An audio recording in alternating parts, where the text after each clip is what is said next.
किस श्राप के कारण स्त्रियां समय से पहले विधवा हो जाती हैं? इस कहानी में भगवान विष्णु और माता लक्ष्मी के संवाद के माध्यम से हमें यह समझने को मिलेगा कि पतिव्रता स्त्रियों को किन कार्यों से बचना चाहिए।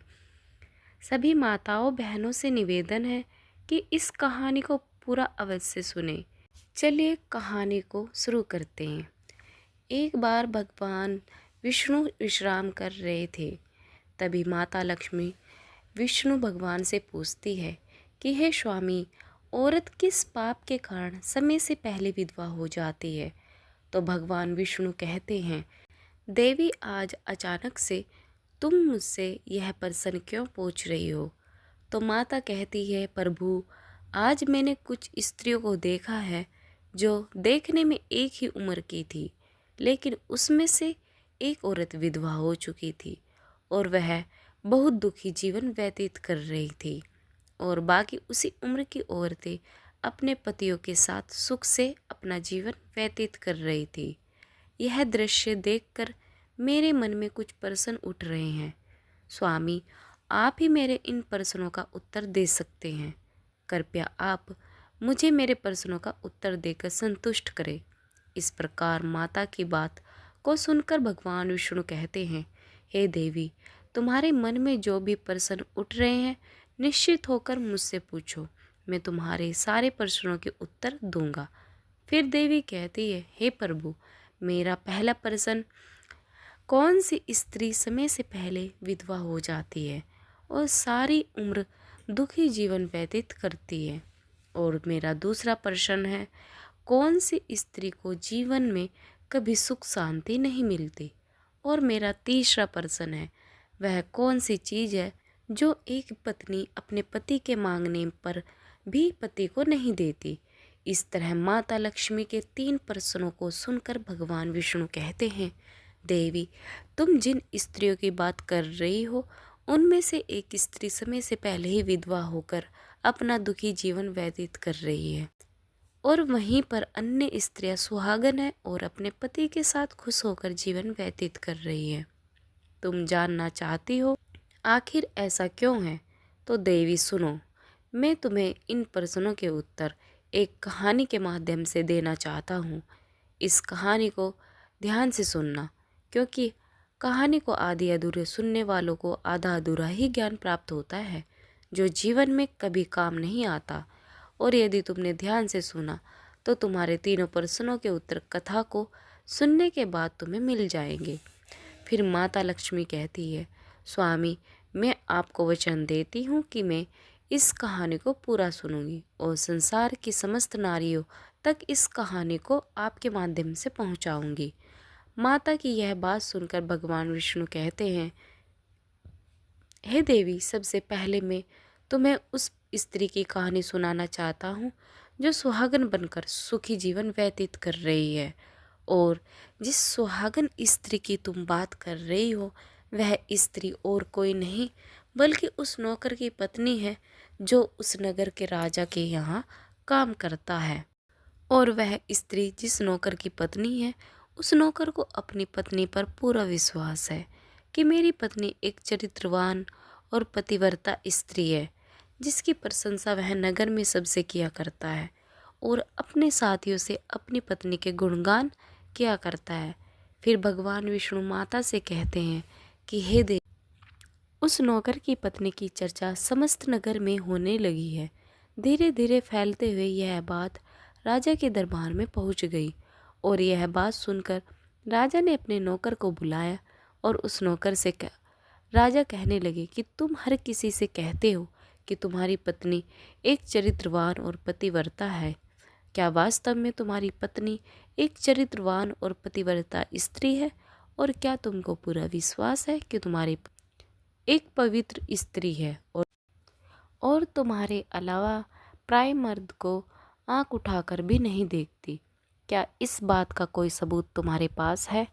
राजा की इस बात को सुनकर नौकर कहने लगा, महाराज, मुझे अपनी धर्म पत्नी पर पूरा विश्वास है कि वह एक पतिव्रता स्त्री है और मेरे अलावा वह प्राय मर्दों को नहीं देखती। नौकर की इस बात को सुनकर राजा के एक मंत्री ने कहा, मैं क्षमा चाहता हूँ महाराज। ऐसा कैसे हो सकता है कि एक स्त्री किसी अन्य पुरुष को ना देखे? ऐसा तो संभव नहीं है। फिर मंत्री ने राजा से कहा, महाराज, यदि मैं इस नौकर की बात गलत साबित कर दूं और इसकी पत्नी का पतिव्रत धर्म नष्ट कर दूं, तो इसे क्या सजा मिलेगी? फिर नौकर ने कहा, महाराज, यदि महामंत्री जी मेरी पत्नी का पतिव्रत धर्म नष्ट कर देते हैं तो आप मुझे फांसी की सजा दे दीजिए, और यदि मंत्री जी मेरी पत्नी का पतिव्रता धर्म खंडित नहीं कर पाए तो इनको भी कुछ सजा मिलनी चाहिए। नौकर की यह बात सुनकर राजा ने कहा कि मंत्री को भी फांसी की सजा दी जाएगी। मंत्री ने यह बात स्वीकार कर ली और नौकर से पूछा कि मैं तुम्हारी पत्नी से क्या वस्तु लाऊं जिससे तू मान ले कि मैंने तेरी पत्नी का पति धर्म खंडित कर दिया। तो नौकर, महामंत्री जी, आप मेरी पत्नी से मेरे विवाह के समय पर दहेज में मुझे एक मटका और एक कतार मिली थी, और यह दोनों चीज़ मेरी पत्नी ने बहुत ही संभाल कर रखी है, क्योंकि यह दोनों चीज़ें एक पतिव्रत स्त्री के लिए सुहाग की निशानी होती है। यदि यह तुम दोनों चीज़ मेरी पत्नी से लाकर मुझे दिखा दोगे तो मैं मान जाऊंगा कि मेरी पत्नी का पतिव्रता धर्म महामंत्री जी आपने नष्ट कर दिया है।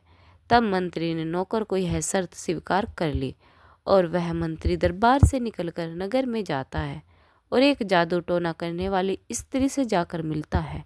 जिस काम को कोई नहीं कर पाता था वह काम वह जादू टोना करने वाली स्त्री कर देती थी। फिर मंत्री ने उस स्त्री को सारी बात बताई और कहा, तू कैसे भी करके उस नौकर की पत्नी से मेरा संबंध बनवा दे। इसके बदले तुझे जितना धन चाहिएगा मैं उतना ही धन दूंगा। इस तरह मंत्री की बात सुनकर वह स्त्री कहने लगी, मंत्री जी, आपको कहने में आसान लगता होगा किंतु ऐसा कुछ भी नहीं है। तुम जिस औरत के बारे में बात कर रहे हो वह औरत एक पतिव्रता नारी है। उसे ना किसी धन का लोभ है और ना किसी वस्तु का लालच। तुम्हें क्या लगता है वह तुमको मटका और कतार दे देगी? फिर वह स्त्री कहती है, महामंत्री, वह तेरी ओर देखेगी भी नहीं। मंत्री डर गया और कहने लगा, यदि तू मेरा उससे संबंध नहीं करवा सकती तो एक काम कर दे, उसके घर जाकर उसका मटका और कतार चुरा कर मुझे दे दे, और उसकी पत्नी के शरीर पर यदि कोई निशानी हो तो वह निशानी मुझे देखकर बता दे। फिर मैं तुझे मुँह मांगा इनाम दूंगा। तुझे जितना धन चाहिए उतना धन मैं दूंगा, बस तू मेरा यह काम कर दे। मंत्री की यह बात सुनकर उस जादू टोना करने वाली स्त्री के मन में धन का लालच आ गया और उसने कहा, ठीक है, मैं तुम्हारा काम अवश्य करूँगी, लेकिन मुझे मुँह मांगा धन देना पड़ेगा। मंत्री ने कहा, ठीक है, और फिर वह स्त्री नौकर के घर में वेशभूषा बदल कर घर जाती है और नौकर की पत्नी से जाकर कहती है, बेटे, मैं तेरे पति की बुआ हूँ, मैं कई सालों के बाद आई हूँ। फिर उस नौकर की पत्नी ने कहा, आप इतने सालों बाद आई हैं, इसलिए मैंने आपको पहले कभी नहीं देखा, इसलिए मैं आपको पहचान नहीं पाई। और इस प्रकार वह स्त्री उस नौकर के घर में बुआ बनकर रहने लगी। नौकर की पत्नी ने उस स्त्री को बुआ समझकर बहुत आदर सम्मान दिया, मगर उसे यह नहीं पता था कि इस जादू टोना करने वाली स्त्री को मंत्री ने उसके साथ छल करने के लिए और उसका पतिव्रता धर्म नष्ट करने के लिए भेजा है। अब वह स्त्री नौकर के घर में मज़े से रहने लगी और नौकर की पत्नी के ऊपर झूठा प्यार लुटाने लगी। एक दिन नौकर की पत्नी स्नान करने के लिए स्नान गृह में गई। फिर उसके थोड़ी देर बाद ही वह स्त्री भी नौकर की पत्नी के पास जाकर उसकी कमर रगड़ने लगी। उस पतिव्रता औरत ने बहुत मना किया, फिर भी वह स्त्री नहीं मानी और कहने लगी, तुम मुझे अपनी बेटी से भी ज़्यादा प्यारी लगती हो, तो मैं मना मत करो। काफ़ी दिनों के बाद में मेरी और तुम्हारी मुलाकात पहली बार हुई है। और ऐसा कहकर वह स्त्री उसे बातों के माया जाल में उलझाने लगी और फिर मौका देखते ही उसने उस पतिव्रता स्त्री के पास में जाकर उसकी कमर पर जो एक काला तिल था उसे जादू टोना करने वाली स्त्री ने देख लिया और उसका काम बन गया। और स्नान करने के बाद मैं नौकर की पत्नी घर के अन्य काम करने लगी। इस बीच उस स्त्री को मटका और कतार चुराने का मौका मिला और उसने मटका और कतार चुरा लिया और वहाँ से यह दोनों चीज़ चुरा कर भाग गई और सीधा जाकर मंत्री के पास पहुँची और उस मंत्री को मटका और कतार दे दिया। फिर उसने उस मंत्री से यह भी बता दिया कि उस नौकर की पत्नी के कमर पर तिल की निशानी है। उसके बाद मंत्री मटका और कतार लेकर सीधा राजा के दरबार में आ गया और राजा से कहा, महाराज, मैं नौकर की पत्नी के साथ 2 दिन रहकर आया हूँ और यह मटका और कतार उसी ने मुझे दिया है।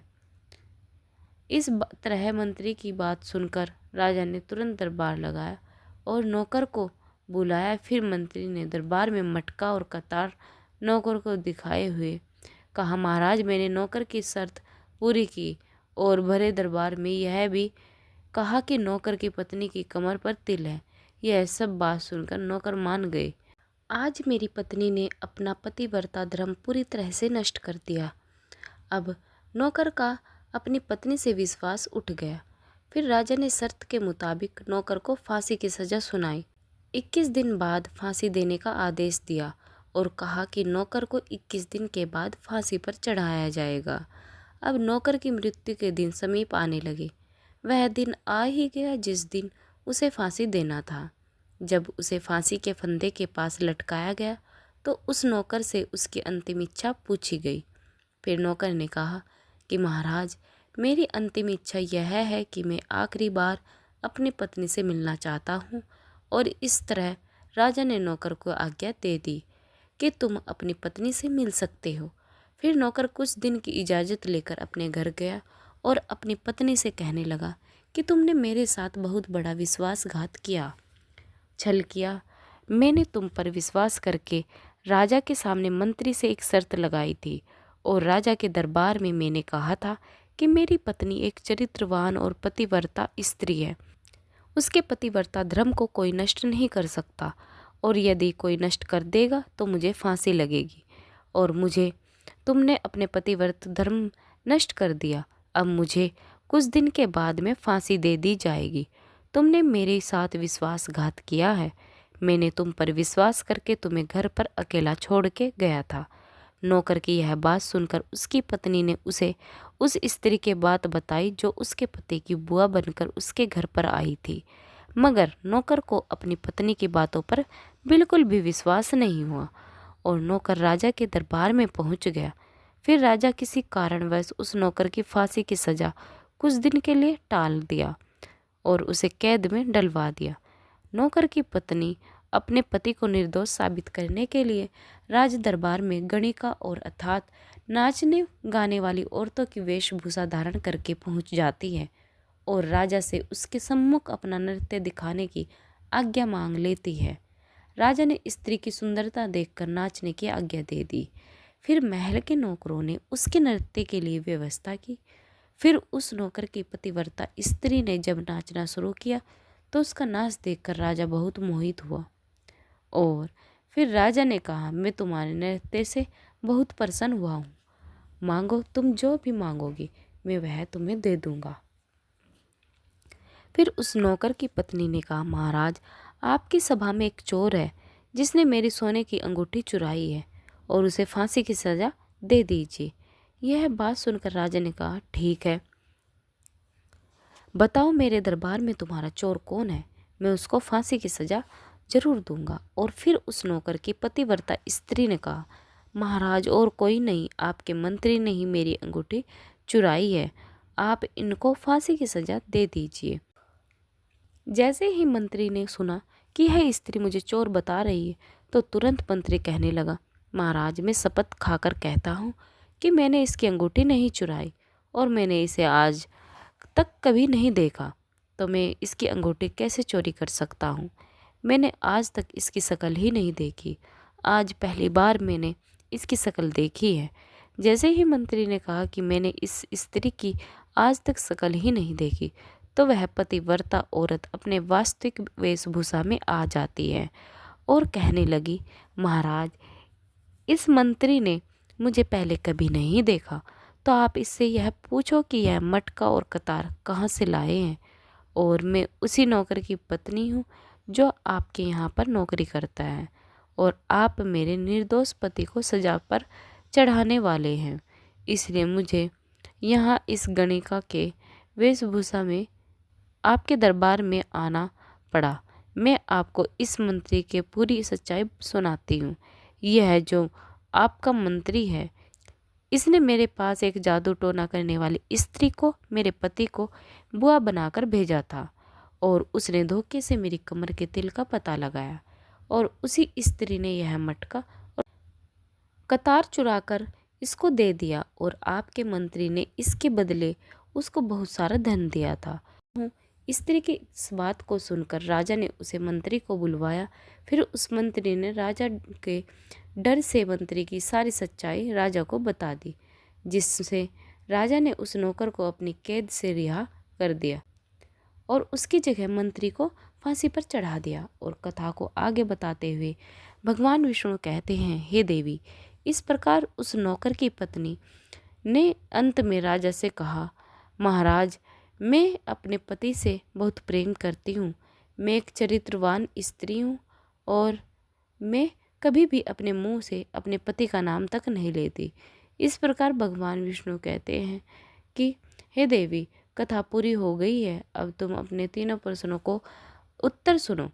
पहला प्रश्न, कौन सी स्त्री समय से पहले विधवा हो जाती है? तो जो स्त्री अपने मुंह से अपने पति के नाम लेती है और उनको हमेशा नाम से बुलाती है, वे स्त्रियां समय से पहले विधवा हो जाती है, बिना पति के दुखी जीवन व्यतीत करती है। क्योंकि यदि कोई स्त्री अपने पति का नाम मुख से लेती है तो पति की उम्र कम हो जाती है और समय से पहले ही उस स्त्री के पति की मृत्यु हो जाती है, और बिना पति के दुखी जीवन व्यतीत करती है। क्योंकि कोई स्त्री अपने पति का नाम मुख से नहीं लेती तो पति की उम्र कम हो जाती है और समय से पहले उस स्त्री के पति की मृत्यु हो जाती है, और स्त्री समय से पहले विधवा हो जाती है, एक दुखी जीवन व्यतीत करती है। बस यही कारण है कि तुम जिन स्त्रियों की बातें कर रही थी, उनमें से एक विधवा स्त्री इसी कारण से हुई थी। उनमें से एक नौकर की पत्नी थी जो पतिव्रता स्त्री थी। यह स्त्री कभी भी अपने पति का नाम मुख से नहीं लेती थी, जिसके कारण वह आज भी सुहागन है और सुखी जीवन व्यतीत कर रही है। और वह स्त्री जो समय से पहले विधवा होकर दुखी जीवन व्यतीत कर रही है, वह हमेशा अपने पति को नाम से पुकारती थी, जिसके कारण उनके पति की उम्र कम होती चली गई और फिर उसके पति की मृत्यु समय से पहले ही हो गई। आज वह स्त्री बहुत दुखी जीवन व्यतीत कर रही है। इसलिए किसी भी स्त्री को अपने पति का नाम अपने मुख से नहीं लेना चाहिए। और दूसरा प्रश्न था, कौन सी स्त्री को जीवन में कभी सुख नहीं मिलता और वह पति के होते हुए भी सदा दुखी जीवन जीती है? तो समझ लो, जो स्त्री अपने पति के बिना अनुमति के कहीं भी चल देती है, वे कभी सुखी जीवन नहीं जी पाती। ऐसी स्त्रियां जीवन भर दुखी रहती है और उनके पति का प्रेम कभी नहीं मिलता। तीसरा प्रश्न था कि ऐसी कौन सी चीज़ है जो एक पत्नी अपने पति को मांगने से भी नहीं देती? तो समझ लो, वह चीज़ है गाली, जो एक संस्कारी और चरित्रवान स्त्री कभी भी अपने पति को नहीं देती है। और जो स्त्री अपने पति को गाली देती है, वह स्त्री कभी भी चरित्रवान नहीं होती, और ऐसी स्त्रियां जीवन भर दुखी रहती हैं। इसके बाद जीवन में कभी सुख नहीं आता और समय से पहले ही ऐसी स्त्रियां विधवा हो जाती हैं। और इस प्रकार कथा सुनाने के बाद अपने तीनों प्रश्नों का उत्तर पाकर संतुष्ट हो जाती है और कहती है, क्या प्रभु, जो स्त्री चरित्रवान होती है वह कभी दुखी जीवन नहीं जीती? तो भगवान विष्णु कहते हैं, क्योंकि ऐसे घर में लक्ष्मी का सदा वास होता है और वह धन दौलत और खुशियों से हमेशा भरा रहता है, और चरित्रवान स्त्री हमेशा घर को स्वर्ग बना देती है। तो दोस्तों, आपको ये कहानी कैसी लगी कृपया कमेंट करके ज़रूर बताएं। वीडियो पसंद हो तो लाइक, शेयर और अपने दोस्तों के साथ शेयर करें, और कमेंट बॉक्स में जय श्री राम लिखना न भूलें। और ऐसी और कहानियाँ सुनने के लिए हमारे चैनल को सब्सक्राइब